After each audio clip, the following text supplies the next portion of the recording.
The era of mass incarceration has devastated communities all across America.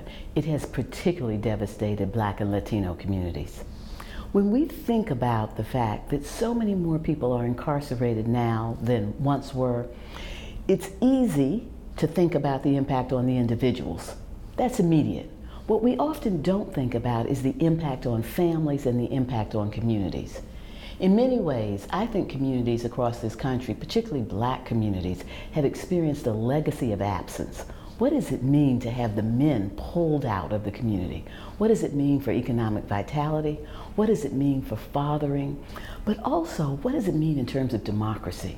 Communities not being able to have their voices heard. This legacy of absence is going to be hard to repair, but we have to reverse this mass incarceration. It has gone way beyond reducing crime and become a crime in and of itself. I think that it is really exciting that as a nation we're looking at this issue of criminal justice reform and we're thinking about the policies and the strategies that have pushed people into prison, because we're at a very different moment. The country does not fully realize this moment yet, but I think it will. As we look at the shifting demographics, and the main story is that people of color are rapidly becoming the majority in the nation. By 2043, the majority of all Americans will be people of color. If we don't get full inclusion right for people of color, it does not bode well for the nation. And so when we think about the equity agenda, just and fair inclusion into a society in which all can reach their full potential, that agenda continues to be a moral imperative, but it has become a national and an economic imperative.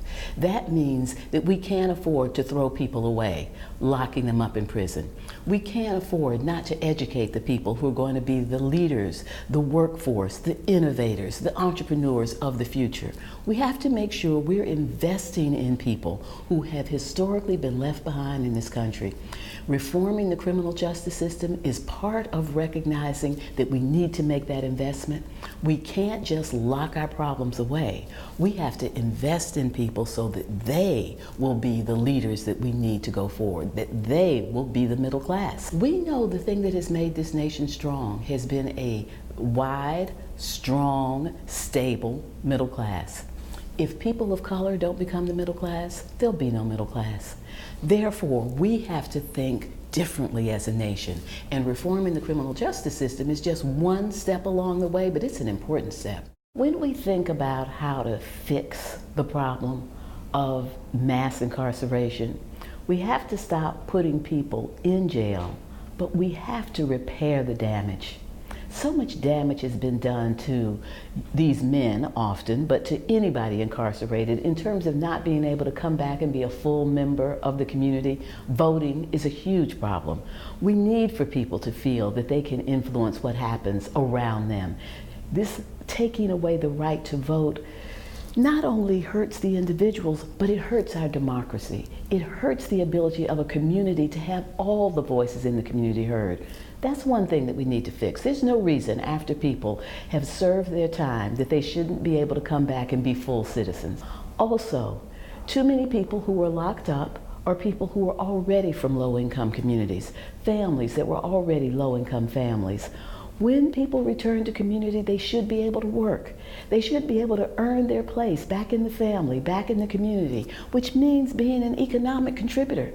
And so this notion of people checking a box saying, I have a record, keeping them from ever being seen as a full individual, not being able to have someone see, yes, you have a talent, yes, you have a good work ethic, yes, you have a skill that we need. Not even getting to that point, it's a real problem. We need to ban that box, and we need to make sure that we're not using having a record, keeping people from being economically engaged with community. But the other thing we need to do is really be able to say to people, I know what happened to you. We're glad you're home. Welcome home. And part of that welcome home means come into the home that you were living in physically. You may return there. It means come into the community life. You may return there. And so we need a whole strategy, not just to let people out because states are realizing they can't afford to keep people locked up anymore.